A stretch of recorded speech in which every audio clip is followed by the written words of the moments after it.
Halo, selamat sore. Salam sejahtera untuk kita semua. Kita ketemu lagi di hari Kamis ini untuk bincang-bincang mengenai tumbuh kembang anak ya. Kita hari ini sambil menemani yang mau menunggu berbuka puasa di hujan-hujan yang lagi deres-deresnya ini, ya kita ngobrol-ngobrol supaya kita bisa tambah ilmu pengetahuan. Ada yang nanya kenapa Aspergernya dibicarain lagi? Ya karena memang belakangan ini banyak yang datang dengan diagnosa Asperger dan mereka ngalamin kesulitan dengan sekolah. Kenapa kesulitan? Ya karena ini musim pendaftaran sekolah, ya kan? Nanti bulan Juli udah mau pendaftaran sekolah. Hampir semua anak daftar, ada daftar PG, ada daftar TK, ada daftar SD. Dan mereka ternyata baru sadar, loh kok anak saya ditolak? Padahal anak saya pinter loh, anak saya ngomongnya juga bagus, kenapa dibilang katanya ini ada masalah gitu. Jadi hampir semua datang dengan ternyata dikirim oleh pihak sekolah untuk evaluasi lebih lanjut. Oke, jadi kita mau nggak mau harus dong kenalan sama yang namanya Asperger. Nah, Asperger ini apa sih sebetulnya? Nah, Asperger ini adalah suatu kumpulan gejala ya, sindrom. Ini sindrom itu kumpulan gejala. Asperger ini adalah suatu gangguan berupa kumpulan gejala yang pertama kali ditemukan oleh Hans Asperger. Namanya emang Hans Asperger. Tahun 1940. Lama ya, jadi udah zaman dulu banget. Nah, dulu itu sempat jadi perdebatan karena Asperger ini ada orang bilang, oh ini sebenarnya autis. Ada yang bilang Asperger ini bukan, soalnya beda. Ada yang bilang Asperger ini ya ada sejumput autisnya lah sedikit. Ada yang autis, ada yang bilang enggak, lain lah, ini soalnya kan dia nggak telat bicara. Nah, akhirnya pada tahun 1994, lumayan lama loh, 94 ya, jadi 30 tahun lalu berarti ya. Itu per Asosiasi Psikiatri Amerika memasukkan ke dalam buku DSM-4. DSM itu buku yang buat kriteria diagnostik. Nah, di DSM-4 itu Asperger berdiri sendiri. Baru pada tahun 2013, 2014 lah ya, mulai populer, keluar suatu buku yang lebih baru namanya DSM-5. DSM-5 ya versi revisinya lah, lebih baru, ada perubahan-perubahan, dan di situ Asperger dimasukkan ke dalam kriteria autis. Nah, itu ceritanya. Nah, sekarang apa masalahnya sih sebetulnya dengan Asperger ini? Kenapa dia kok pusing banget ya? Jadi masuk autis apa enggak sih sebetulnya gitu? Itu kan yang jadi pertanyaan orang tua. Ada orang tua yang juga, aduh kok anak saya jadi dibilang autis ya, padahal tadinya bilang bukan autis gitu. Nah, kita mesti tahu bahwa Asperger ini dia itu kan sekarang dimasukin autis ya, dimasukkan ke autis. Jadi artinya dia memiliki gejala-gejala autis dong. Nah, emang apa bedanya dulu di DSM-4? Kenapa dia dulu dikeluarin? Nah, orang tua harus tahu bahwa berbeda dengan autis-autis yang lain, rata-rata Asperger itu nanti bicaranya menyusul, di awal terlambat sedikit, kemudian menyusul, dan mereka rata-rata bicaranya bagus. Ya, bicaranya bagus. Makanya dulu didiagnosa di DSM-4 yang dulu ya, yang tahun 1994 itu, bahkan dalam kriteria Asperger di DSM-4, yang baru DSM-5 ya, ingat ya, yang baru DSM-5. Di kriteria yang lama DSM-4 itu kriterianya sama dengan autis, tapi di situ ditulis jelas-jelas bahwa anak Asperger tidak memiliki keterlambatan dalam bidang komunikasi dan bahasa. Tuh dia. Jadi dulu di DSM-4 Asperger dimasukkan dalam kriteria terpisah, dan di situ ditulis tidak memiliki gangguan dalam bidang komunikasi dan bahasa. Jadi nggak cocok dengan autis. Karena ingat autis apa dulu? Ingat, lihat video-video sebelumnya, autis ada apa kriterianya? Autis dipenuhi oleh dua kriteria, yaitu adanya gangguan komunikasi dan interaksi sosial. Yang kedua, adanya minat terbatas dan perilaku yang diulang-ulang atau repetitif. Ya, ingat, autis terpenuhi dua ya. Adanya gangguan komunikasi dan interaksi sosial. Kemudian yang kedua, adanya minat yang terbatas dan perilaku yang diulang-ulang atau repetitif. Berarti artinya dulu Asperger dikeluarin. Kenapa? Karena dianggap tidak memiliki gangguan komunikasi dan bahasa. Padahal kan tadi syaratnya untuk bilang autis adanya gangguan komunikasi dan interaksi sosial. Nah, kemudian berkembang dong di tahun 2013-2014 dimasukkan DSM-5, dimasukkan ke autis. Kenapa? Karena ternyata anak-anak dengan Asperger ternyata punya ya. Jadi memiliki gangguan komunikasi dan bahasa. Nah, saya akan bahas berikutnya nanti habis ini. Kenapa kok tiba-tiba jadi berubah? Emang apa yang berbeda dengan anak autis? Kenapa dulu bisa masuk dengan enggak? Kenapa ternyata sekarang orang sadar bahwa ternyata anak Asperger memiliki gangguan komunikasi dan bahasa? Nah, ini yang kita akan bahas. Kita bahas dulu dong, kriteria autis apaan sih gitu ya. Kan ada kriteria kriteria untuk autis tadi, ingat ya, ada 2 ya. Ada gangguan komunikasi dan interaksi sosial, kedua ada minat terbatas dan perilaku repetitif. Nah, saya mau bandingin dengan yang suka orang bilang, oh ini autis banget nih. Dan yang orang suka bilang, oh ini bukan autis, nih Asperger. Walaupun sekarang dijadiin satu ya, sekarang jadiin satu. Nah, sebetulnya kita lihat tentang gangguan komunikasi dan interaksi sosial. Ini di DSM-5 ya. Nomor 1, gangguan dalam komunikasi untuk tujuan sosial seperti menyapa, berbagi informasi dengan cara yang sesuai dengan konteks sosial. Nah, berbeda dengan anak autis yang dikatakan autis beneran gitu ya. Memang mereka sulit sekali, kebanyakan nonverbal. Jadi kadang-kadang nggak ngomong. Jadi orang suka bilang, anak saya kok dibilang autis sih, kan anak saya ngomong. Kalau autis kan ya nggak ngomong. Betul, itu yang autis yang dibilang autis secara klasik. Tapi kalau misalnya Asperger ini, dia awalnya terlambat bicara, kemudian dia nyusul, tapi sama, dia akan mengalami kesulitan dalam komunikasi untuk tujuan sosial. Ini dia nih, komunikasi untuk tujuan sosial. Macam-macam bentuknya. Ada yang bentuknya ngomong sendiri, ada yang bentuknya ngomong dalam konteks yang nggak dimengerti teman-temannya. Nggak dimengerti teman-temannya gimana? Ya misalnya ya, contoh ya, anaknya kayak kemarin yang datang ke tempat saya, dia ngomongin tentang lato-lato gitu ya, misalnya lato-lato. Terus habis itu, dok, tahu nggak dokter lato-lato? Lato-lato itu ditemukan pada tahun 1940 berapa di Amerika dengan nama ini, dan artinya itu 2 tahun loh sebelum Soekarno menyatakan kemerdekaan Indonesia. Tuh coba bayangin kalau ada anak TK atau SD yang ngomong kayak begitu. Saya cuma bayangin aja. Itu kan kalau ditanya bisa ngomong nggak? Bisa dong. Ngomongnya jelas kok. Ngomongnya jelas. Tapi sulit untuk digunakan untuk komunikasi yang tujuannya sosial gitu. Karena temennya nggak ada yang ngerti nih apa. Ya gitu kan gitu ya. Nah itu dia. Jadi jangan salah. Karena gangguan komunikasinya kan tadi ya. Kesulitan dalam menggunakan komunikasi ini untuk tujuan sosial. Jadi walaupun bentuknya berbeda, yang satu mungkin nonverbal nggak ngomong, atau kalau ngomong bahasanya planet, atau ngomongnya diulang-ulang. Sedangkan yang Asperger ngomongnya lancar, tapi sama, tidak dapat digunakan untuk komunikasi yang berhubungan dengan komunikasi sosial. Nah, ini yang kedua, adanya kesulitan dalam mengubah komunikasi agar sesuai dengan konteks atau kebutuhan pendengar, seperti berbicara di kelas dan di tempat main beda, bercanda sama marah beda. Nah, coba kalau anak autis yang dibilang autis, itu kan ngomongnya kadang-kadang kita malah nggak ngerti gitu ya. Jadi dia kesulitan, intonasinya aja kita nggak ngerti. Kadang-kadang kalau yang dibilang nonverbal ya, kadang-kadang nah tuh lihat nadanya aja kita juga udah nggak ngerti. Tapi coba lihat yang anak Asperger. Anak Asperger ngomong dong. Kan tadi kan kita bahas ya, mereka ngomong. Tapi lihat, tidak bisa mengubah komunikasinya agar sesuai dengan kondisi yang berbeda. Jadi lagi marah sama lagi ketawa, lagi bercanda, semuanya datar.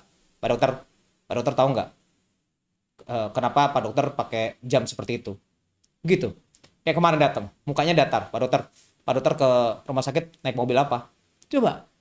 Nanyanya datar-datar gitu ya, maksudnya kan Pak dokter naik mobil apa sih gitu dong ya. Ini nggak ada loh, datar, semuanya sama.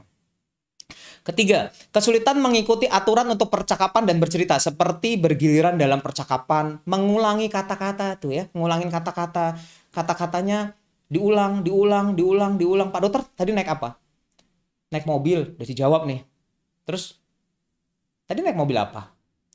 Naik mobil apa? Coba ditanyanya diulang-ulang aja. Ya kan tidak nggak pas untuk digunakan dalam komunikasi sosial. Jadi kesulitan dalam mengikuti aturan untuk percakapan dan bercerita. Seperti bergiliran dalam percakapan, tiba-tiba dia motong. Bisa ngomong tapi motong. Semua orang lagi ngomong, dia tiba-tiba motong. Udah gitu nanti percakapannya tiba-tiba bisa beda loh sama yang lagi diomongin ya. Terus kemudian yang keempat adalah kesulitan memahami apa yang tidak dinyatakan secara eksplisit. Misalnya membuat kesimpulan dan makna bahasa yang tidak literal atau ambigu. Misalnya humor, metafora, peribahasa, idiom. Tuh. Dan ini yang akhirnya nanti ngalamin kesulitan di SD ya biasanya. Kesulitan dalam memahami apa yang tidak dinyatakan. Jadi mereka jago sekali ngapalin, mereka jago banget ngapalin, mereka jago banget lah. Ini ada bacaan ya, satu buku bisa satu buku itu suruh ceritakan kembali, dia bisa every detail sampai sekoma-komanya sampai setitik-titiknya. Kalau perlu dibaca koma titik gitu, dibaca. Hari ini ibu pergi ke pasar titik. Tuh coba menggunakannya dalam kondisi yang nggak pas. Tapi kalau disuruh cerita gitu, coba dong ceritain lagi dong tadi bukunya tentang apa. Dia akan baca lagi persis. Karena dia kesulitan dalam memahami apa yang tidak dinyatakan secara eksplisit. Jadi yang tersurat dia bisa, yang tersirat nggak bisa. Kan mestinya kalau baca buku, coba dong ceritakan kembali, cerita kembali dong. Cerita kembali itu bukan dihafalin kembali. Cerita kembali itu kita rangkumin, kita bayangin, terus kita cerita. Itu namanya ceritakan kembali. Disimpulkan. Nah itu menyimpulkannya tuh susah. Ya, makanya pada waktu yang kecil gampang mereka suka ditanya ini warna apa, merah, ini warna apa, hijau, ini warna apa, biru, kamu tuh sukanya warna apa, dah langsung.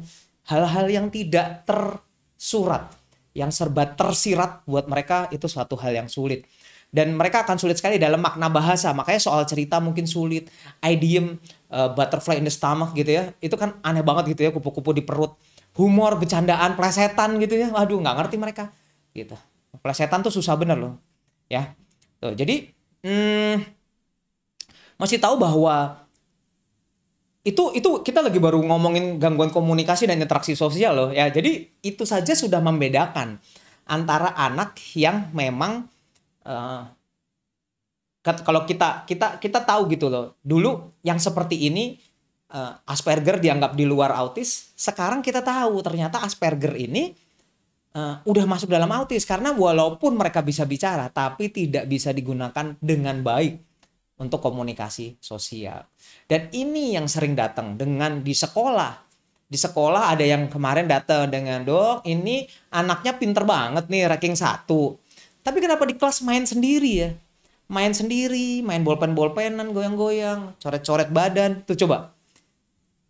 Konteks interaksi sosialnya nggak pas lah, dia main sendiri, mainnya juga nggak bisa nggak bisa maaf ya, gejalanya nggak bisa apa ya, dia tuh nggak bisa bersosialisasi dengan yang lain tuh ya kan, main sendiri. Ada lagi yang bilang, "Dok, ini kalau dia tuh dikirim dari sekolah karena waktu dia di sekolah pas dia disuruh pelajaran baca tulis, dia bisa dok, baca bisa, tulis bisa, jago kan. Tapi kenapa kok mereka kalau interaksi nggak bagus, nggak bisa ngobrol dengan teman, mainnya main sendiri, ditanya jawab dua arah sama guru juga nggak nyambung tuh ya." Jadi mereka ngalamin kesulitan juga loh ternyata Asperger. Nah, terus kemudian ada minat terbatas dan perilaku yang diulang-ulang ya kan. Minat terbatas dan perilaku yang diulang-ulang apa sih sebetulnya kalau pada autis itu sebenarnya apa sih minat terbatas dan perilaku diulang-ulang? Minat yang terbatas dan perilaku yang diulang-ulang itu ditandai dengan adanya adanya pergerakan repetitif atau stereotip, jadi diulang-ulang. Adanya gerakan yang diulang-ulang, penggunaan objek-objek atau bahasa yang diulang-ulang, atau mengatakan kata-kata yang diulang-ulang. Tadi ingat Asperger ngomongnya suka diulang-ulang? Nah, masuk dong di minat terbatas dan perilaku diulang-ulang. Kedua, perhatian besar pada sesuatu yang sama, rutinitas yang kaku, pengulangan dalam pola perilaku verbal dan nonverbal. Artinya dia perhatian yang besar pada sesuatu yang sama. Dan ini yang berbeda dengan anak yang suka dibilang autis dengan Asperger. Pada anak yang dibilang autis, rata-rata mereka perhatian yang besar pada sesuatu yang sama dalam bentuk misalnya benda ya. Mereka main puzzle, satu mobil-mobilan dimainin, terus mainan mobil-mobilan dijejer semua. Mereka mainnya sesuatu yang sama. Asperger sama. Asperger juga sama. Cuma mereka tuh jago-jago ngapal ya. Jadi mereka menghafal sesuatu yang sama. Biasanya khas. Sesuatunya yang sama, bendanya sama, tapi namanya beda-beda. Kayak kemarin datang. Dok, dia ngapalin kereta Thomas itu ada 100 lebih. baru tahu kan Thomas dan teman-teman ada 100 lebih. Saya aja baru tahu. Hah, emang ada 100 ya? Saya tahunya kayak cuma 6 tuh. Yang ungu, hijau gitu-gitu doang kan. Kalau tahu namanya mah hebat-hebat. Dia tahu gitu. Terus saya tanya, sebelumnya ngapalin apa? Sebelumnya ngapalin Pokemon dong. Pokemon ada 1000. Wah, banyak banget. Dia sampai tahu fungsinya dong. Pokemon yang ini kekuatannya ini tuh coba ya. Ekstrim.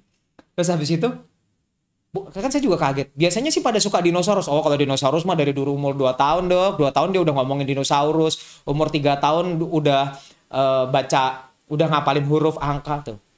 Mereka perhatian pada sesuatu yang sama. Belum ada seminggu yang lalu datang yang keren, menghafalkan tingginya gedung-gedung di seluruh dunia. Coba bayangin.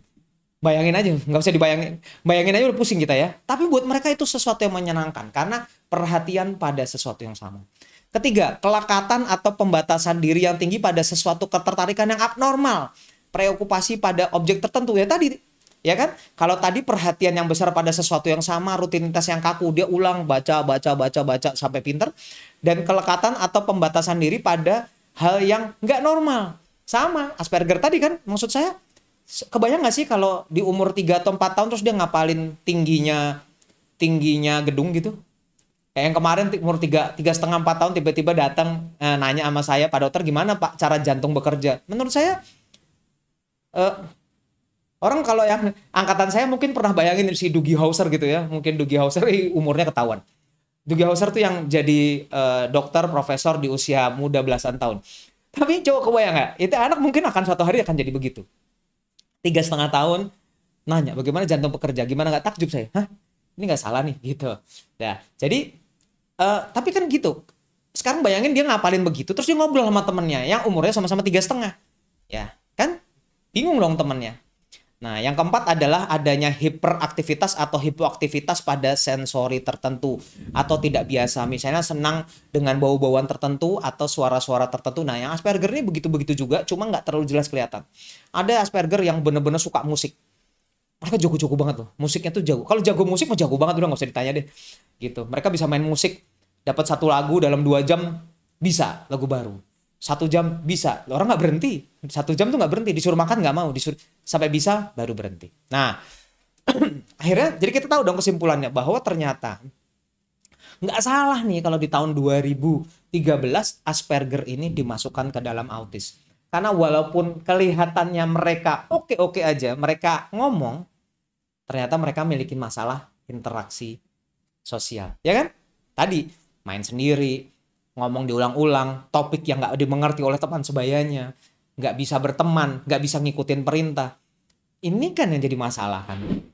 Jadi orang tua harus tahu nih bahwa ternyata nggak semudah itu juga gitu. Karena walaupun kadang-kadang nih orang tua yang jadi masalah adalah gini, di waktu awal orang tua dihadapkan pada diagnosa terlambat bicara. Ya kan? Orang tua pasti waktu kecil dibilang, oh ini terlambat bicara. Kalau yang autis mungkin sampai umur 4 tahun belum ngomong. Jadi orang tua, iya sih emang terlambat bicara. Tapi kalau Asperger enggak, di 2,5-3 tahun tiba-tiba ngomongnya banyak banget. Banyak banget. Nah, orang tuanya langsung lega kan. Wah, udah bicara. Karena diagnosanya tidak tepat. Begitu diagnosanya terlambat bicara, orang tua pasti goalnya bicara. Padahal nggak tepat. Kenapa? Karena Asperger ini goalnya bukan itu. Mereka pasti ngomong, oh ditiup-tiup aja ngomong kok. Mereka orang jago banget ngomongnya. Tapi mereka nggak bisa interaksi dengan baik. Minatnya terbatas. Kalau udah mau itu, harus itu. Kalau nggak mau itu, ya pasti nggak mau. Bayangin kalau datang di SD, dok, ini matematikanya 100 semua. Pelajaran lainnya 0. Bagaimana tuh? Ya kan? Nggak bisa. Karena minatnya terbatas. Minatnya terbatas harus itu. Kelemahannya kalau dia mau itu, ya harus itu. Kalau nggak mau itu, ya nggak mau dikerjain. Kan jadi gitu. Ya. Jadi makanya goalnya pada anak Asperger ini adalah bagaimana mereka mengerti bagaimana sih sosialisasi yang baik, bagaimana sih menggunakan komunikasi yang baik, bagaimana sih berteman dengan baik, bagaimana sih mengikuti perintah dari gurunya. Kalau nggak suka tuh ya, kalau harus dilakukan ya tetap dilakukan, walaupun nggak suka. Kalau dibilang jangan, ya nggak boleh dilakukan gitu loh. Dan itu yang harus dipelajari. Dan itu yang jadi masalah pada Asperger. Nah, jadi kita udah tahu ya sekarang. Nah, berhubung mereka punya minat terbatas dan perilaku diulang-ulang terhadap satu topik, makanya mereka pinter-pinter banget. Makanya nggak heran IQ-nya rata-rata ekstrem-ekstrem gitu. Rata-rata di atas 120. Nah, suka orang bilang gifted-gifted itu di atas 130 sebetulnya. Nah, terus kalau kan mereka pinter-pinter ya, makanya mereka kadang-kadang jago ngeyel. Itu dia yang jadi masalah, mereka jago ngeyel nih. Mereka di sekolah disuruh bilang, aku nggak mau, aku udah bisa yang itu, aku nggak mau ngerjain yang itu. Ya, mereka pinter-pinter. Dan itu ciri khasnya Asperger, yaitu pinter-pinter. Kemarin dapat yang 128, oke udah pinter. Dapat lagi yang 135, wih keren banget. Baru aja belum seminggu, datang 145 sampai bingung, hah? Ada IQ 145 ya? Gitu. Jadi kita kebayang lah itu pinternya bakal kayak apa ya kalau IQ 145. Tapi akan sangat sayang sekali kalau walaupun IQ-nya tinggi tapi mereka nggak punya teman, mereka nggak punya ketertarikan dalam bidang yang lain. Nah, sebenarnya kalau mereka tetap tertarik dengan hal apa ya, hal yang baik gitu ya, hal yang baik, aman-aman aja. Masalahnya kalau kita nggak deteksi dari awal dan tidak dibantu dari awal, mereka ini bisa saja mendapatkan minat terbatas yang nggak baik. Dan kalau Anda nggak dari awal atasi dengan baik, kebayang nggak kalau mereka dapat minat yang nggak baiknya sesuatu yang benar-benar jelek. Kemarin dapat yang dia karena dari daerah, dia sekolah di sekolah yang ternyata teman-temannya ngomongnya kuasarnya super. Semua binatang bisa disebut. Dan ini anak nggak ngerti kan? Kalau yang lain cuma kalau marah ngomong teman-temannya nih, kalau marah ngomong bahasa binatang. Saya juga nggak sebut ya sekolahnya apa. Tapi kebayang nggak? Ini anak karena tidak mengerti, karena interaksi sosial yang kurang baik, dia hanya niru kan? Kan jago niru mereka. Mereka ini super jago niru. Ya kebayang nggak? Terus dia sepanjang hari semua orang di jalan dikasih binatang, nama binatang-binatang. Ya kan? Yang begitu kan kasihan ya. Terus kemudian kasihan bukan cuma sama anak ya, kasihan sama semua orang yang lewat dibilang binatang-binatang semua. Belum yang ngumpulin senjata tajam, belum yang ngumpulin rokok, belum yang ngomong bahasa-bahasa yang benar-benar notabene tidak seharusnya disebut bahasa-bahasa bukan binatang lagi, yang lebih parah lagi. Belum lagi minat terbatas, misalnya mereka minat terbatasnya yang kemarin dapat yang dia suka prank, dia ngelihat pranknya yang kejam-kejam, pranknya kejam beneran loh. Jadi kan ada tuh yang prank orang ditabrak pakai mobil gitu, taulah yang ada filmnya sekelompok orang dewasa yang mereka prank-prank ditonton. Dan dia sekarang naik sepeda, semua orang di depannya ditabrak sengaja. Coba bayangin. Saya cuma minta orang tua membayangkan. Jadi kalau kita harus, semua orang tua harus berbesar hati kalau memang diagnosanya Asperger. Kalau ada yang begini harus berbesar hati untuk bilang bahwa yes, ini harus dibantu. Karena bayangin gak sih kalau dia naik sepeda semua orang di depan ditabrakin. Suatu hari akan ketemu orang yang benar-benar gak suka dan tiba-tiba dia membuli anak yang Asperger ini. Itu satu. Belum kedua, kalau dia tiba-tiba nabrak anak lain, terus kemudian anaknya cedera parah, terus ini anak dibawa ke polisi. Bayangin, sayang ya. Maksudnya ini anak pinter loh, ini anak jenius loh. Terus dibawa ke polisi karena hal seperti itu. Jadi orang tua mesti mengerti dulu bahwa goalnya bukan bicara. Mereka mah udah pasti bicara, nggak usah disuruh-suruh. Masalahnya apakah bisa digunakan dengan sosial yang tepat. Itu yang jadi masalah. Ya, jadi udah tahu ya sekarang Asperger masalahnya apa. Tapi nggak perlu kecil hati. Kenapa? Karena Asperger ini rata-rata orang-orang yang pinter kan. Walaupun zaman dulu diagnosa Asperger belum ada, tapi bayangin Einstein itu dicurigai Asperger ya. Memang pinternya setengah mati, tapi kan pernikahannya semua orang tahu bahwa ada masalah. Kemudian Newton itu juga dibilang kemungkinan besar Asperger. Jadi orang-orang yang terkenal itu sebagian tuh pemusik itu yang jago-jago piano, sebagian ternyata diduga Asperger karena mereka bisa menyukai satu hal berlebihan, tapi kok nggak bisa ya interaksi sama orang lain, begitu. Jadi udah jelas dong Asperger itu apa. Jadi kalau membayangkan bahwa nanti Asperger gimana ya, sekolahnya. Tenang, mereka sekolahnya pinter kalau cuma mau bayangin nilai ya. Masalahnya adalah pinter di semua hal atau pinter di satu hal, apakah dia mau berteman dengan anak lain atau enggak. Terus habis itu apakah dia akan mengganggu anak lain atau enggak. Itu yang jadi masalah ya.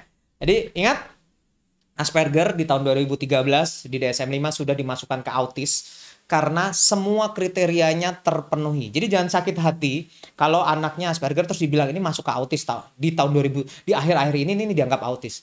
Jangan sakit hati. Itu tujuannya membantu supaya orang tua tahu bahwa ini hati-hati loh. Ini rentan ada masalah.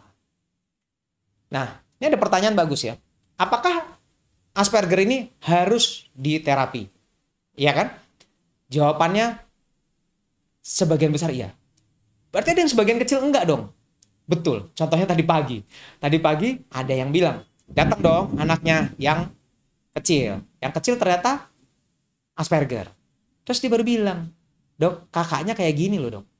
Tapi sekarang udah kuliah, jadi anaknya baik, anaknya jadi pemimpin di kelas. Wah, kalau bener Asperger kok bisa ya mimpin? Bisa, ada loh yang bener-bener mereka lolos. Jadi kalau orang tuanya bisa atasi dengan baik, lolos sebetulnya. Tapi hati-hati, nggak sebanyak itu loh yang lolos. Karena sebagian ternyata 40-60%, 50-50 ya, ternyata mengalami bully di sekolah. Yang suka orang bilang, wah ini nerd nih, ini kutu buku nih, oh ini anak aneh nih, kepinteran sih, introvert sih. Oh ya. Terus dibully. Jadi mesti tahu nih orang tua kapan harus dibawa. Ya. Oke, sekarang kita coba deh ya. Kita tadi kan udah pertanyaannya udah sebagian ada yang masuk. Kita coba dulu. Kita lihat ya pertanyaannya. Ih, langsung banyak. Nah, selamat sore dok, selamat sore juga. Akhirnya ngeliat dokter live lagi. Iya sama, akhirnya ngeliat lagi ya. Saya juga kaget ya, kok udah lama nggak live. Hari ini juga dadakan karena ya memang kemarin dengan banyaknya kesibukan urusan, banyak lah kesibukannya banyak. Ya, jadi minta maaf kalau baru bisa IG live lagi. Dok, ini pertanyaan bagus Ibu Asteria. Apakah anak Asperger pasti pintar dok? Ntar dulu. Anak Asperger apakah pasti pintar? Mereka rata-rata IQ-nya bagus. Pertanyaannya kata pintar. Ini pertanyaan bagus nih. Kata pintar, pintar apa dulu nih? Ya. Kalau dia minatnya kebetulan pas kita dapetin minat yang bagus dalam bidang pelajaran ya pinter lah. Namanya juga bidang pelajaran. Wah minatnya bagus nih dalam bidang musik. Ya udah berarti nanti pinter bidang musik. Wah minatnya pinter dalam bidang masak. Ya udah nanti jago masak. Pinter masak dong pastinya. Pertanyaannya kalau pinternya dalam hal yang tidak berguna atau tidak bisa dipakai dalam bekerja. Kata pinternya gimana? Karena pinter itu suatu istilah sosial sebetulnya. Yang mengatakan bahwa ini anak lebih jago dari lain-lainnya. Pertanyaannya kayak tadi, kalau dia ngumpulin senjata tajam, apakah itu orang tua akan bilang itu pintar atau enggak? Kalau dia ngumpulin rokok di pinggir jalan, apakah itu pintar atau enggak? Ngumpulin balon bekas di tiup pinggir jalan, apakah itu pintar atau enggak? Ya kan? Cuma suatu istilah. Tapi yang pasti hati-hati, karena begitu minatnya nggak bagus, mereka akan sulit menghentikannya. Oke, jadi masalah pintar atau enggak tergantung. Kalau kita ngarahinnya betul, bayangin 145 IQ-nya. Pinter lah. Dok, kalau kata yang diulang-ulang gimana dok? Kalau lagi bicara, akhir katanya suka diulang dok tanpa dia sadar. Tergantung nih. Ingat tadi Asperger itu nggak cuma sekadar ngomong loh. Tapi Asperger ini betul katanya diulang. Betul, ada yang diulang-ulang. Jadi misalnya mobil, itu mobil bil. Itu beneran ada loh, itu mobil bil. Apaan coba gitu ya, tapi semua ngomongnya begitu kan. Belum pernah lihat kan ada anak yang ngapalin helpnya HP kan, belum pernah ketemu kan. Ditanya orang tuanya, datang dok ini di sekolah pinter banget nih dok, tapi belakangan kalau gurunya nanya, kalau saya nanya, dia ngomong seperti helpnya HP. Hello, what can I help you today? Press A if you want to ask about my study, press B if you want to ask about my friend, press C. Bayangin sepanjang hari ibu tanya kayak begitu, pasti udah di ujung ubun-ubun pasti orang tuanya. Kalau nggak hatinya seluas lapangan bola lebih kesabarannya. Karena setiap ditanya udah buru-buru. Tadi kamu udah makan? Hello, what can I help you today? Kan pusing kalau digituin terus, ya. Jadi sama kan kata yang diulang. Jadi Tergantung. Kalau katanya diulang cuma dalam bentuk permainan, oke. Tapi kalau katanya diulang sampai mengganggu, sampai dia nggak ngerti bahwa itu seharusnya tidak diulang, sampai interaksinya ada masalah, ya termasuk dong, gitu ya. Dok, apakah Asperger sama dengan autis high function? Yes, dulu yang suka orang bilang autism high function adalah Asperger ini. Betul, ya. Dok, bedanya autis apa ya? Tadi udah ya. Bahwa jadi kalau ditanya sekarang Asperger nggak beda sama autis, dia termasuk. Tapi iya gejalanya berbeda, di mana autis lebih bermasalah dalam hal bagaimana cara berkomunikasi, cara bicara yang baik, sedangkan pada Asperger bagaimana dia minatnya dan interaksinya yang masalah. Ngomongnya rata-rata lancar-lancar. Dok, anak saya di umur 1-2 tahun pinter banget. Pinter ngikutin apa yang kita bilang, kemudian dipanggil dia noleh, tapi ketika masuk usia 3 tahun, anak saya dipanggil nggak noleh, nggak tahu ngomong, susah diatur. Tergantung nih. Kalau anaknya tadinya bener dipanggil noleh ya, sekarang enggak, kita mesti lihat betul-betul. Main HP sama TV seharian, nanti juga nggak noleh anaknya. Jadi lihat dulu, apakah gadgetnya berlebihan enggak. Kalau ternyata enggak sih, aman-aman aja semua. Kok tiba-tiba sekarang jadi bener-bener nggak mau sama sekali ya. Interaksi nggak ada, ngomong nggak bagus. Ya harus dinilai ulang. Jangan-jangan sebetulnya di awal, mesti hati-hati nih, ada lagi yang namanya social communication disorder. Mirip-mirip kayak Asperger, mirip-mirip kayak autis tapi udah dikeluarin dari autis. Kenapa? Karena cuma ada gangguan komunikasi dan interaksi aja. Nggak ada minat terbatas dan perilaku diulang-ulangnya nggak ada. Namanya social communication disorder. Dan itu rata-rata dipanggil masih nengok. Cuma entah kenapa kalau diajak ngomong nggak mau dengerin, sibuk. Kayak anak hiperaktif lah, tapi emang nggak mau dengerin. Dok, anak saya hanya mengalami komunikasi sosial aja, tapi dia bisa semua. Pasang puzzle yang 60 pieces bisa, berhitung sampai 100 bisa. Nah ini dia nih. Kebayang nggak sih dia bisa pasang puzzle yang 60 pieces bisa dan berhitung sampai 100 bisa. Ini menunjukkan suatu minat yang terbatas dan perilaku diulang-ulang. Iya dong. Main puzzle sampai 60 di usia kecil ini berarti artinya minatnya terbatas. Kalau minatnya nggak terbatas udah ditinggal dia. Baru pasang 10 biji, 20 biji udah pergi dia, udah kabur. Ya, karena nggak akan tahan lah main begitu banyak.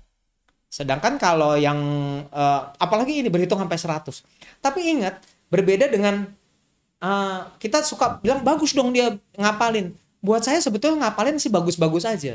Pertanyaannya dipakai nggak buat komunikasi sehari-hari? Ya kan? Dok, anak saya ekolali. Semisal dia habis baca buku, dia sebut-sebut terus isi bukunya. Umurnya 5 tahun. Nah ini juga sama nih. Ekolali umur berapa sih? Ekolali itu 3 tahun udah hilang loh. Mengulang kata-kata. Bahkan di 2,5 tahun harusnya udah hilang. Nggak ada ekolali lagi. Jadi kalau orang kita ngomong masih diulang. Kayak kemarin ada yang ngomong. Jadi saya ngomong begini. Saya lagi ngomong sama ibunya, anaknya lagi main agak jauh gitu ya. Terus saya bilang, jadi ini yang masalah nanti kelihatannya akan minatnya itu loh, minatnya yang terbatas. Di ujung sana dia ngomong, minat terbatas, minat terbatas. Begitu. Kita coba. Itu ekolali. Ya. Bagus dong, dia bisa niru. Bukannya niru itu belajar ngomong. Betul, masalahnya dia pakai itu terus buat sampai kemudian hari. Jadi dia seringnya meniru sehingga tidak bisa digunakan buat komunikasi sehari-hari. Jadi kalau dia habis baca buku, dia sebut-sebut terus isi bukunya, sebetulnya nggak apa-apa kalau isi bukunya dia cerita ulang. Misalnya, bukunya tulisnya, pada suatu hari, Kancil pergi ke kebun. Dia melihat ada timun. Oke, terus dia ulang-ulang. Mama, si Kancil ke kebun ya? Gitu. Emang kalau ke kebun ngapain? Ambil timun, gitu ya. Itu oke dong. Itu keceriaan yang bisa menunjukkan attach, ngobrol enak dong. Tapi bayangin kalau tiba-tiba dia ngomong begini, pada suatu hari, terus dia ngomong lagi diulang, pada suatu hari ngomong sendiri gitu sambil main. Kemarin dapat, pada suatu hari si Kancil pergi ke kebun sambil main, nggak ada yang nanya. Coba ya, itu baru menggunakan kata-katanya dalam interaksi yang tidak sesuai. Nah itu ya, makanya ingat, saya nggak bilang semua yang diulang-ulang itu jelek. Tapi kalau itu tidak bisa digunakan dalam interaksi yang baik, ya itu jadi masalah. Dokter, apa bedanya Asperger dan social communication disorder? Social communication disorder dikeluarkan dari autis karena dia hanya ada gangguan komunikasi dan interaksi sosial. Ya, ingat, social communication disorder hanya gangguan komunikasi dan interaksi sosial. Jadi tidak ada minat terbatas, nggak ada perilaku repetitif. Biasanya mainnya ganti-ganti aja terus. Dan nggak diulang-ulang, nggak suka jejerin mainan, nggak suka muter-muter, nggak suka ngapalin, main puzzle nggak suka. Dia nggak suka sesuatu yang diulang-ulang. Ya, jadi gangguannya cuma komunikasi dan interaksi. Dulu ini dimasukin autis loh malahan. Dulu masuk autis, sekarang dikeluarin. Jadi kayak itu pergantian pemain. Dulu Asperger di luar, social communication disorder di dalam autis. Tahun 2014 pergantian pemain. Asperger masuk ke autis, social communication disorder keluar. Oke, pertanyaan lagi, Dok. Diagnosa Asperger bisa tegak biasanya di usia berapa, Dok? Sebetulnya dari umur 2 tahun sudah harus curiga ya. Kalau dia punya minat terbatas, kan autis ini diagnosa umur 2 tahun. Ingat, autis ini diagnosa umur 2 tahun ke atas. Jadi sangat tidak tepat kalau mungkin bisa tepat betul ya. Tapi harus hati-hati karena di bawah umur 2 tahun ada loh yang udah autis banget mah udah kelihatan kok. Ada, betul. Tapi mesti hati-hati sekali. Ada yang saya bilang, ini social communication disorder nih, nggak ada perilaku diulang-ulang. Di umur 2 tahun dia begini-begini terus nih. Nempel-nempel. Benda-benda ditempel-tempel. Tuh, perilaku diulang-ulang. Akhirnya muncul juga aslinya. Pindah dong ke autis. Makanya saya bilang, nggak usah takut. Diagnosa bisa berubah. Diagnosa bisa berubah. Diagnosa bisa aja salah di awal, di akhir diperbaiki. Nggak ada yang salah, nggak apa-apa, biasa aja. Yang penting terapinya betul. Kenapa? Karena terapinya menentukan hasil akhirnya. Nah, diagnosa nanti penting. Karena diagnosa itu penting. Tadi ingat yang saya sebut, diagnosa akan menentukan apa goalnya. Ya, goalnya apa? Kayak tadi, kalau terlambat bicara, goalnya bicara. Kalau autis, goalnya bagaimana dia bisa mengutarakan apa yang dia mau, bagaimana dia bisa berkomunikasi dengan sesuai apa yang dia pingin. Kalau Asperger, bagaimana dia mengatasi minat yang terbatas sehingga kalau yang bukan minatnya ya ayo dikerjain, gitu. Ya kan? Goalnya beda-beda loh. Asperger bisa dialami anak sampai usia berapa ya, Dok? Lah Asperger mah seumur hidup ya. Asperger seumur hidup Asperger. Pertanyaannya apakah dia bisa sosialisasi atau enggak di kemudian hari? Ya, jadi kalau mau negakkan usia petirnya serem-serem ya. Oke, jadi usia 2 tahun 4 bulan masih belum ada kata berarti tapi sering ngoceh nggak jelas dan hafal gerakan video. Apakah termasuk ASD Asperger? Belum tentu, tapi ingat kalau yang udah pernah ke saya selalu ingetin dari awal. Datang masuk udah bisa kelihatan. Ini terlambat bicara atau masalahnya gangguan komunikasi dan interaksi. Jadi goalnya adalah pertama kali yang perlu dilihat buat orang tua adalah bagaimana sih interaksinya. Ditandai dengan di umur setahun harusnya sudah mau dipanggil nengok. Kalau mau sesuatu nunjuk, itu umur setahun, ya kan? 15 bulan sampai 18 bulan kalau ditanya anggota tubuh bisa, dikasih perintah ngerti. Tuh, itu aja dulu, itu interaksi yang baik. Jadi kalau di umur 2 tahun, 2 tahun 4 bulan, ngoceh jelas, hafal gerakan video, kita tanya lagi, anaknya kalau dipanggil nengok enggak? Kalau kita ngobrol diliatin enggak? Apa dia sibuk sendiri nari? Kalau dia sibuk sendiri nari, tandanya interaksinya enggak bagus. Jadi dia bukan telat bicara sebetulnya. Interaksinya dan sosialnya enggak bagus. Kalau interaksi dan sosial enggak bagus ya jelas komunikasinya terganggu. Wong dia enggak pernah dengerin orang ngomong kok, sibuk sendiri. Ya, tuh. Dok, masih normalkah anak 33 bulan belum bilang huruf L dan eng? Normal. Karena itu bisa sampai umur 4 tahun. L malah bisa sampai umur 5 atau 6 tahun. R juga iya. Dok, apakah 7 tahun belum bisa huruf R hanya huruf... Dok, umur 7 tahun belum bisa huruf R, hanya huruf R aja. Ya udah kalau gitu mungkin cadel lah ya. Karena kan 6 tahun harusnya sudah bisa huruf R. Oke lah huruf R nggak bisa. Beberapa negara bahasanya nggak pakai huruf R ya. Jadi tenang aja. Ada pertanyaan lagi. Apakah Asperger itu genetik? Yes, jawabannya genetik. Jadi genetiknya sama dengan autis sebetulnya. Ya, jadi sampai saat ini ya yang kita tahu loh. Nggak tahu ntar kapan-kapan kalau ganti. Tapi sampai saat ini itu sebenarnya diagnosanya gennya autis. Jadi artinya kalau seorang anak punya gen autis, keluarnya bisa macam-macam nih. Bisa jadi Asperger yang pinter. Bisa jadi autis yang klasik, yang notabene orang bilang nggak pinter, yang susah nanti sekolahnya. Atau bisa-bisa jadi cuma yang ringan banget, namanya social communication disorder. Ya. Anakku sekarang usia 3,5 tahun saat 18 bulan terapi SI karena language delay. Usia 2 tahun assessment dengan diagnosa ASD dan gangguan bahasa. Ya. Jadi, nah, ini ya contohnya ya. Usia dia waktu umur 18 bulan terapi SI karena terlambat bicara. Jadi artinya interaksinya kurang bagus, makanya di terapi sensor integrasi. Betul nggak? Betul. Masalah diagnosanya kan dibilang language delay. Di umur 2 tahun dibilang autis. Ya nggak apa-apa. Yang penting terapinya betul gitu kan. Anaknya susah diajak ngomong, masih sibuk sendiri, masih sensory seeking, masih puter-puter, masih jilat-jilat. Terapilah sensori integrasi atau okupasi sensori istilahnya. Kalau di beberapa daerah. Eh, Nanti urusan berikutnya lagi. Dikasih tahu, dipanggil bisa, interaksi udah ada, kontak mata baik, mau dengerin, nurut apa enggak? Nurut enggak? Sibuk sendiri enggak? Istilahnya bandel apa enggak gitu ya, kan suka ada yang bilang ini bandel banget sih nggak mau nurut gitu. Nah, kalau betul ada lagi namanya terapi perilaku, okupasi perilaku, ya kan?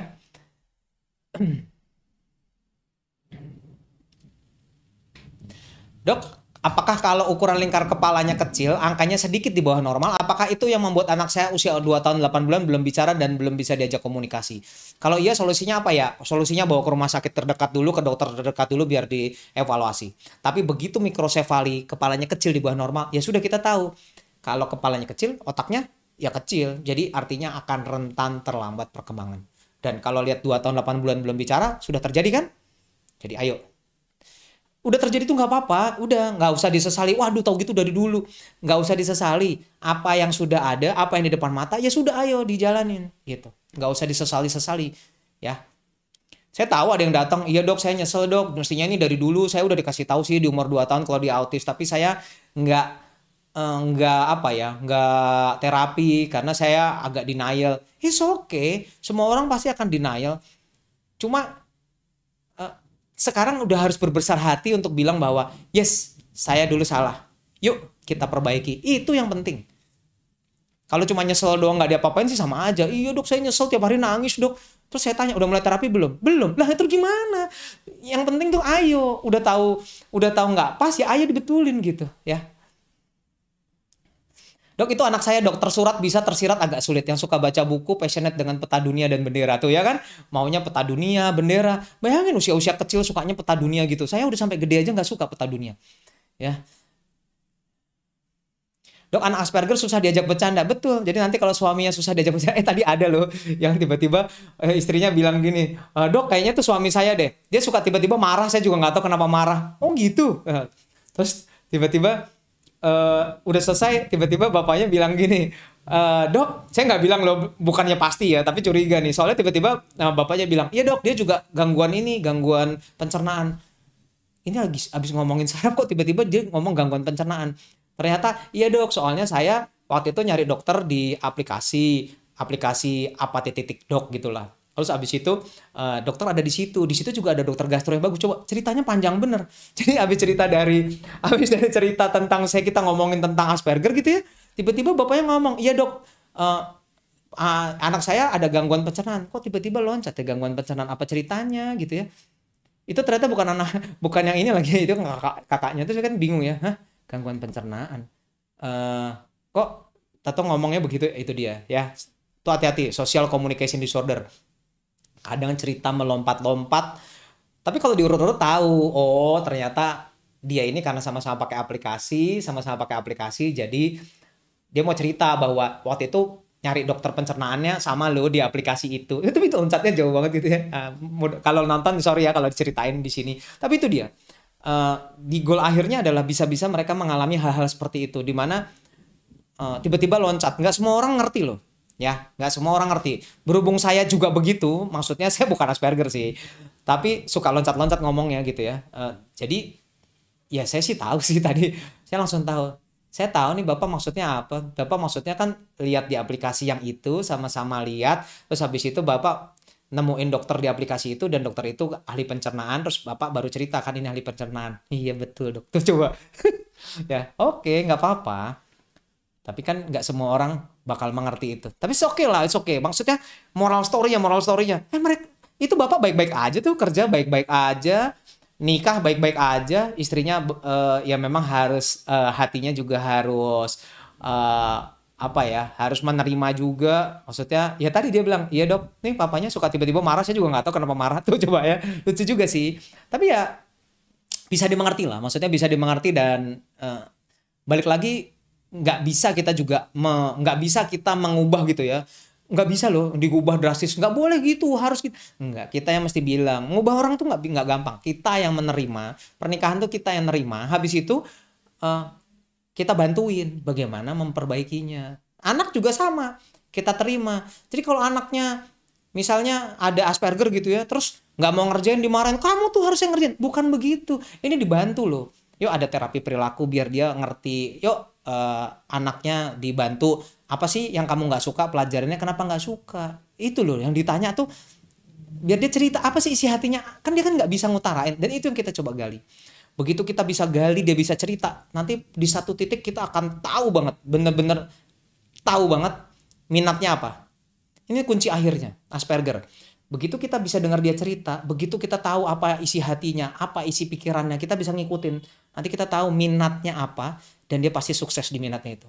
Yang masalah adalah kalau kita nggak ketemu minatnya, dan orang tua paksain apa yang ada di pikiran orang tuanya. Itu yang jadi masalah. Udah tahu anaknya sukanya masak. Bapaknya tetap ngotot, ini anak karena pintar harus jadi dokter. Nah, itu yang jadi masalah. Belum tentu. Ya. Jadi yang kayak saya bilang, belum tentu semuanya bisa belum bisa nggak semudah itu. Dok, usia 2 tahun setengah belum bisa komunikasi dua arah, cuma bisa ngulang apa yang kita ucapkan. Tuh udah, ayo dong kontrol dong. Itu kan artinya interaksinya kurang baik, cuma ngulang-ngulang. Asperger kalau dibiarin gimana? Tadi ada yang bagus, bisa beradaptasi, karena mereka kan jenius-jenius. Jadi ada yang lolos, mereka bisa beradaptasi, tapi sebagian besar ternyata nggak lolos. Mereka mengalami kesulitan di sekolah, berteman. Nanti kalau ada yang bilang, dok dia punya temen aman-aman aja kok. Belum. Ingat, semakin besar interaksi sosialnya makin sulit. Belum bayangin kan kalau dia tiba-tiba di usia SMP, tiba-tiba dia bilang sama mamanya, "Ma, aku suka," tiba-tiba dia nangis. Misalnya, ngunci kamar, gerung-gerung, tantrum. Terus ditanyain nggak mau cerita. Ternyata digali sama gurunya, iya dia sebenarnya suka sama cewek, ternyata ceweknya udah punya pacar. Bayangin, coba bayangin. Suatu interaksi sosial yang lebih kompleks. Belum lagi kebayang nggak coba, tiba-tiba dia nggak mau ngomong, nggak mau ngapa-ngapain, nggak mau makan, ditanya nggak bisa. Karena kan dia kan minat terbatas. Jadi kalau udah nggak mau makan, nggak makan dia. Berhari-hari tanya sama gurunya, iya dia itu udah punya pacar, Pak. Tiba-tiba pacarnya putusin dia. Coba bayangin. Itu dia, makanya penting sekali Asperger ini untuk mau bisa cerita. Bagaimana sih kita bisa cerita? Cerita. Itu penting banget ya, cerita. Mereka bisa cerita kalau kita juga membagikan cerita. Jadi buat para orang tua, ayo mulai cerita, ayo mulai tanya, ayo mulai ngobrol sama anak. Itu loh. Ingat, yang paling penting bukan bagaimana kita mengkoreksi, tapi bagaimana kita mengkomunikasi. Kalau kita, bukan gitu, yang bener gini, nggak selesai-selesai di urusannya. Ya, nggak selesai-selesai, jamin nggak selesai-selesai. Di dunia ini banyak banget yang harus dikoreksi. Tapi bagaimana kita mengedepankan komunikasi dulu. Karena belum tentu yang dia lakuin itu di mata kita salah, tapi ternyata di mata dia belum tentu salah loh. Jadi kita tanya dulu, kamu kenapa kok sekarang ngumpulin begitu, misalnya yang ngumpulin hal yang kurang baik gitu ya. Misalnya dia terus tanya, soalnya aku seneng warna-warninya. Oh kamu seneng warnain? Kayak misalnya dia seneng ngumpulin balon di pinggir jalan. Coba bayangin, ngumpulin balon bekas tiup orang di pinggir jalan. Buat apa coba? Kita pasti mikir itu jorok, tahu nggak? Marahin habis. Awas ya, ngumpulin lagi, nggak boleh keluar rumah. Itu yang biasa kita lakukan kan buat orang tua. Tapi bayangin kalau kita tanya, kamu kenapa sih kok suka ngumpulin balon? Aku senang warna-warni. Oh kamu senang warna? Kalau gitu kita ini aja yuk, belajar gambar aja yuk. Sama kan? Warna juga kan? Terus, nih mama, kita punya cat air, ada banyak. Atau cat minyak deh, cat minyak. Kamu belajar sekarang nyampur warna. Itu akan menyenangkan sekali. Sama warna dengan hasil yang berbeda. Ya kan? Ya, coba bayangin kalau itu pelukis-pelukis yang terkenal yang Asperger, ternyata pelukis terkenal saya nggak sebut. Bayangin kalau dia dulu dimarahin sama orang tuanya, disuruh jadi penemu, bukan pelukis. Mungkin udah nggak jadi apa-apa dia. Ya, jadi bagaimana kita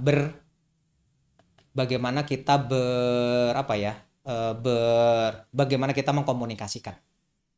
Dok, apakah diagnosa ASD bisa berubah? Bisa lah, karena namanya juga bisa aja salah. Bisa salah salah diagnosa ya bisa-bisa aja.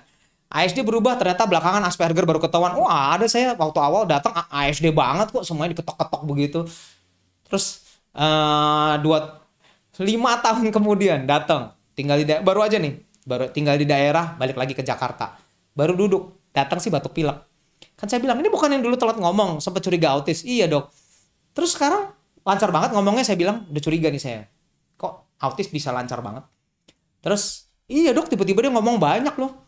Terus suka ngapalin apa? Wow, dia mau banyak dok yang diapalin. Dia tuh kalau ngapalin dok, ngapalin buku, sukanya baca buku dok. Semua buku diapalin dok, sampai ceritanya, sampai detail. Udah langsung tahu kan? Oh, ini Asperger. Dok, anak saya 15 bulan dan baru bisa babbling. Dada mama. Tapi kalau dipanggil nengok, disuruh nurut dan aktif bermain, gerak terus. Itu ada gangguan kah? Menurut saya masih wajar ya. 15 bulan, tapi ya udah mulai agak telat dikit ya. Kalau ditanya masuk ke hati-hati, 15 bulan masih babbling, tapi udah disuruh nurut ya. Yang penting disuruh dulu nih ya. Dok, 4,5 tahun belum bisa bercerita dan komunikasi 2 arah. Wah, ini udah ayo dong ya. Apakah termasuk Asperger? Belum, nggak tahu, tapi ini udah di harus dievaluasi. Dok, dia bisa cari not lagu, hanya dengar lagu 2-3 kali saja. Wih, curiga dong ya, jangan-jangan Asperger nih yang begini. Kan kayak gini nih, jenius musik gitu ya. Kalau bener Asperger pun ingat, mereka tuh butuh bantuan loh, nggak semudah itu. Dok, contoh terapi perilaku di rumah apa ya? Itu nggak gampang loh. Terapi perilaku tuh bagaimana mengajarkan dia berperilaku yang baik. Kalau nurut dia dapat reward, kalau nggak nurut nggak dapat reward. Dikasih perintah-perintah sederhana. Ada yang misalnya dia di kelas suka dorong orang, dia harus ngerti bahwa dorong tuh nggak enak. Jadi dia lagi ngerjain, coba didorong gitu. Kalau dia marah, kita jelasin, ya nggak enak kan gitu. Yang kayak gitu, itu termasuk di terapi perilaku. Tapi banyak lah, bukan gitu doang ya. Apakah anak ASD wajib tes BERA? Jawabannya enggak. Jawabannya tidak. Kalau kita tahu dia tuh bisa dengar dengan baik. Udah gampang lah, setelin aja hal yang kecil, jauh-jauh, suaranya kecil. Kalau itu benar menarik minatnya, datang dia. Karena ada tuh yang, dok, itu kalau Cocomelon dok, kasihannya sih Cocomelon disalahin terus. Kecil dok, di ujung, di luar kamar, di keluar dok, dia tahu. Ya. Dok, kalau anak saya usia 5 tahun dikatakan language delay dengan usia pertumbuhan anak 3 tahun. Pertanyaannya balik lagi. Seorang anak tuh kalau language delay, terlambat bahasa ya bahasanya doang nggak bagus, interaksinya bagus. Balik lagi, ditanya interaksinya apa? Karena kalau interaksinya nggak bagus, yang masalah interaksinya. Sampai bosen nih di terapi bicara yang nggak bagus-bagus, wong interaksinya belum bagus, ya kan? Dok, apa sih bedanya anak gifted sama Asperger? Wah, ini yang paling pertanyaan keren nih. Tapi ini kayaknya buat udah akhir-akhir ya. Tapi pertanyaan bagus banget. Gimana sih bedain anak yang memang jenius, pinternya banget, dan anak yang Asperger? Karena dua-duanya sama-sama jenius. Jawabannya gampang. Pada anak yang Asperger, interaksi sosialnya nggak bagus. Jadi mereka nggak suka main sama anak lain, mereka sibuk sendiri, ngapalin hal-hal yang nggak seharusnya. Sedangkan pada anak gifted yang IQ-nya bagus-bagus tetapi memang bener-bener jenius gitu ya, bener jenius tanpa Asperger, mereka tuh bisa loh mereka bisa berteman dengan baik, dan justru karena IQ-nya bagus, mereka adaptif sekali loh. Saya selalu bilang gini, kalau ada anak yang IQ-nya bagus ya, misalnya saya nggak bilang semua IQ-nya bagus, kalau yang normal aja ya, kalau A, B, C, D, IQ-nya biasa aja deh, normal-normal aja, mainnya A, B, C, D, terus tiba-tiba temannya ada yang main urutannya A, C, B, D gitu ya, kan terbalik ya, A, C, B, D. Biasanya anak ketawa doang, oh bercanda nih gitu, ya kan? Itu baru interaksi yang baik. Sedangkan pada Asperger atau autis social communication disorder, rata-rata mereka nggak bisa tuh, mereka rigid sekali. Jadi kalau ada main A, B, C, D, tiba-tiba temennya main A, C, B, D, marah dia udah. Kalau begitu ya harus begitu, kalau nggak begitu ya nggak begitu. Masukin barang di sini ya harus begini, masukin tempat lain marah. Tuh, rigid. Sedangkan kalau benernya IQ-nya bagus, rata-rata kan pintar-pintar ya, mereka adaptif sekali loh. Jadi kalau mereka tuh, kalau temennya ada yang mainnya aneh gitu ya biasa aja, ketawa aja. Rata-rata bertemannya jago-jago. Kenapa? Mereka kan IQ-nya bagus-bagus ya, adaptifnya bagus. Jadi dia berteman sama siapapun oke. Berteman sama bersih-bersih di sekolah, oke. Berteman sama yang bandel-bandel, oke. Berteman sama yang pintar-pintar, oke. Berteman sama guru, oke. Karena adaptifnya bagus. Dia sosialnya baik, IQ-nya bagus, sehingga adaptifnya bagus. Sedangkan pada anak yang Asperger rata-rata adaptifnya kurang bagus karena mereka minatnya terbatas. Itu yang paling keren lah pertanyaannya hari ini. Ya. Dok, diagnosa anak saya berubah terus dari usia 2 tahun. Sekarang usianya 4 tahun. Ya udah, ayo dong ditanyain yang bener sama dokternya. Dok, ini jadi diagnosa saya apa sih anak saya sebetulnya gitu. Karena nanti ini goalnya kan penting untuk orang tuanya tahu. Ini mau apa sih? Ya. Dok, anak saya 3 tahun suka memasukkan benda-benda ke mulut dan menjilat barang. Oke lah, ini sensorinya masih terganggu terlepas dari diagnosanya apapun. Ayo, harus diperbaiki segera. Karena selama sensorinya masih kurang bagus, otomatis yang dimasukkan, kalau sensornya kurang bagus, jadi hampir semua sensornya kurang baik. Diajak ngomong, responnya nggak baik. Dikasih perintah, responnya nggak baik. Ya. Tuh. Dok, apakah yang pemalu merasa selalu tidak disukai teman-temannya, apakah termasuk Asperger? Enggak juga sih, ada lah emang pemalu merasa nggak disukai teman-temannya tuh ada. Jadi menurut saya belum tentu. Tapi kalau dia betul interaksinya nggak baik, komunikasinya susah gitu, harus hati-hati ya. Kan tadi ingat, Asperger bukan cuma itu loh, mereka rata-rata pinter-pinter, minatnya terbatas pada suatu hal. Ya kan? Jadi oke, karena tinggal 1 menit saya akan tutup IG Live ini. Sorry yang udah join dan belum dijawab, saya tahu masih banyak. Tapi intinya kita tahu bahwa Asperger ini walaupun mereka jenius-jenius, mereka berhasil, rata-rata berhasil. Pertanyaannya, mereka bisa sosialisasi dengan baik nggak? Bagaimana minatnya nanti di sekolah? Apakah itu akan mengganggu sekolahnya atau tidak? Jadi kalau minatnya pelajaran aman. Kalau minatnya bukan pelajaran yang masalahnya, ya kan? Kalau minatnya yang lain dan orang tuanya nggak mengerti bahwa ini ada Asperger, sehingga anaknya akhirnya yang masalahnya yang sering terjadi, bully itu bukan dari luar rumah, itu yang jadi masalah. Bully itu ada di rumah oleh orang tuanya sendiri, kakaknya, keluarganya, neneknya, omanya. Bully itu jangan salah kalau orang bilang, di luar bully. No, bully yang terbanyak adalah di rumah dari orang tuanya. Kita nggak tahu dia apa, kita nggak tahu kenapa dia begitu, udah main dimarahin aja dulu. Ya kan? Jadi ingat, jangan main koreksi, tapi gimana kita menekankan koneksi dulu sama anak. Coba yuk ngobrol, yuk cerita, yuk tanya. Apa sih yang disuka, apa sih yang kamu mau, kenapa begitu. Itu penting banget loh. Ya, ingat, karena kalau kita setiap anaknya salah dikit dimarahin, setiap gini dikit dimarahin, setiap ini dimarahin, setiap ini, itu yang namanya bully sebetulnya. Ya, jadi hati-hati ya kalau Anda merasa bahwa bully ada di luar. Oh, bully ada di rumah. Dan itu yang kita coba kikis buat yang semua dengar hari ini, mudah-mudahan bisa membantu. Jadi buat orang tua, yuk kita coba anaknya, kita lihat hari-harinya apa sih yang jadi minatnya. Karena kalau anak Asperger ini kita tahu minatnya dan kita dukung minatnya, ada yang jadi atlet. Saya punya atlet renang. Kaget loh, atlet renang Indonesia Asperger. Ada jawabannya. Jadi kalau dia minatnya olahraga, ya sudah, ayo kita bantu. Apa minatnya? Minatnya musik, ya sudah, ayo kita bantu. Selama kita tahu minatnya, kita arahin dengan tepat, mereka akan sangat sukses. Jadi kita minimal hanya perlu membantu bagaimana interaksi, berteman, bagaimana sosialnya. Sedangkan kalau kita ngotot apa yang kita pengen, udah harus pintar di sekolah, padahal dia nggak suka, dan kita paksain, mungkin aja bisa berhasil. Tapi sebagian nggak berhasil. Sekolahnya jelek, minatnya yang dia mau malah nggak dapet, anaknya semakin tantrum, perilakunya semakin jelek, dan dia akhirnya akan pilih hal-hal yang cuma menyenangkan hatinya aja, yang belum tentu berguna buat hidupnya dia.